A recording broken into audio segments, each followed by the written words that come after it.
morning, good afternoon, good night, wherever you are. Just know that I am saying hello. How are you guys doing today? I hope that you are doing well. So am I. And today we are talking about breastfeeding. As most of you all know, I have a 3-month, almost 4-month-old. Honestly, if you can hear the lullaby, she is in our living room in her rocker, sleep.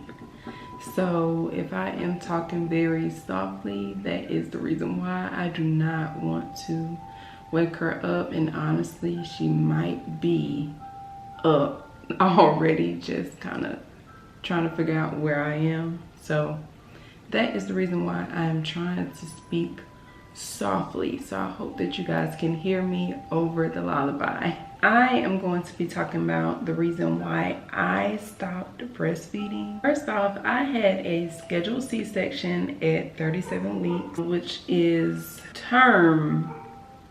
She was a term baby, but she wasn't full term, I'm guessing.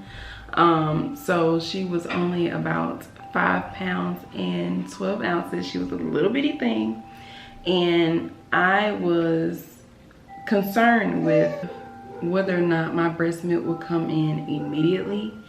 And I remember the nurse that I had telling me, like, you know, it may take some time. Just do skin to skin and make sure that you continue to latch her on and different things like that. So we were working at it, but to my surprise, y'all, my breast milk came in clutch. I mean, I feel like I was an overproducer, because when I say I had no problem, I mean I had no problem. And I really, looking back, I really enjoyed that time, but it was just a lot going on. Let me get into it, okay? When McKenna was first born, I was breastfeeding and pumping.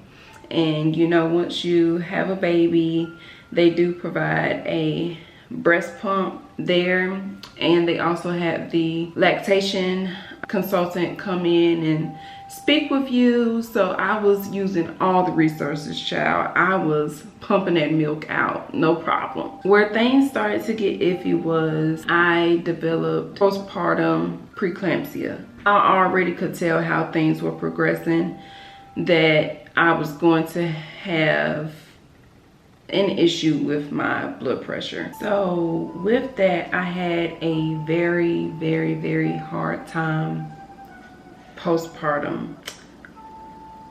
The preeclampsia came on stronger than what I was anticipating. And with the preeclampsia, with being a first-time mom, not really knowing what to expect,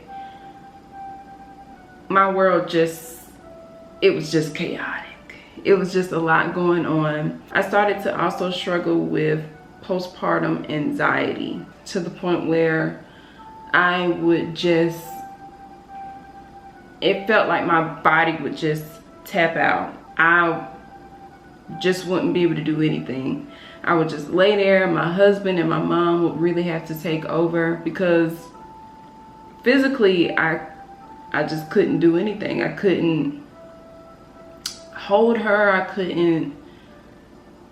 I just would tap out. And I was also very sleep deprived. The first time I remember getting a good night's rest was maybe 5 days in. 5 days into, you know, her being here, being home. Yeah, it was just tough. With that, I did try to keep going with my breastfeeding and my pumping journey, but unfortunately with the preeclampsia, I had to be readmitted into the hospital.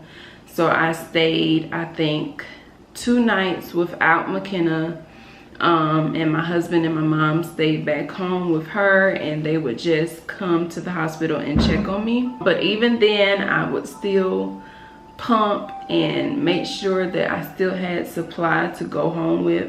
So she had to be substituted with formula a lot, which was something that I wasn't planning on doing, but because it was just so much going on, I wanted to ensure that she was being fed, you know. It was so bad that when I had her, by the time that she left the hospital, she had dropped weight, and child, it was just a lot going on, and I wanted to make sure that my baby was being fed.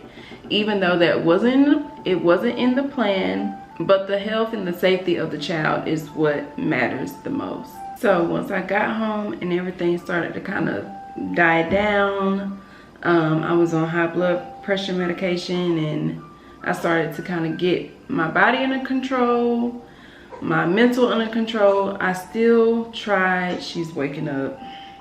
I am trying my best not to miss my opportunity to record. So baby girl did wake up, but I got her to go back to sleep, and she's laying right beside me.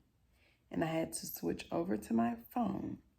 So hopefully this still turns out great. But as I was saying, after getting my mental back together, physically starting to feel good, because remember, I had to have a C-section. So I was recovering and dealing with preeclampsia and postpartum anxiety really, really bad. So after getting myself kind of regulated, I still was breastfeeding and pumping, but she was doing formula one feed, and then the next feed I would do breast milk, and then formula, then breast milk.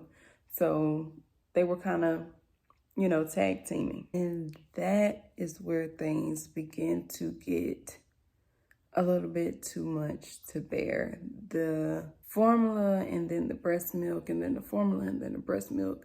I was just like, man, I just wish that I could do one thing, but I was still holding on to the whole idea of breastfeeding my baby. I really enjoyed it, but it is a job. And especially when you are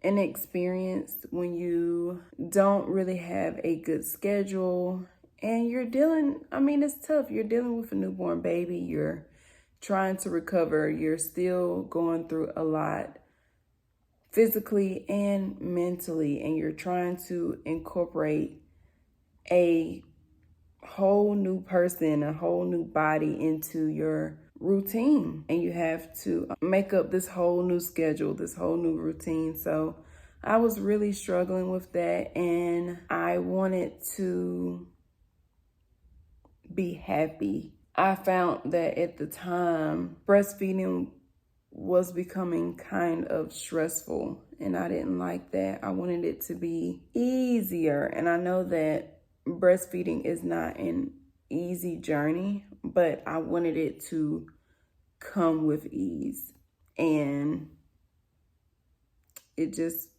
wasn't. So ultimately, I decided to stop breastfeeding altogether and just give my daughter formula.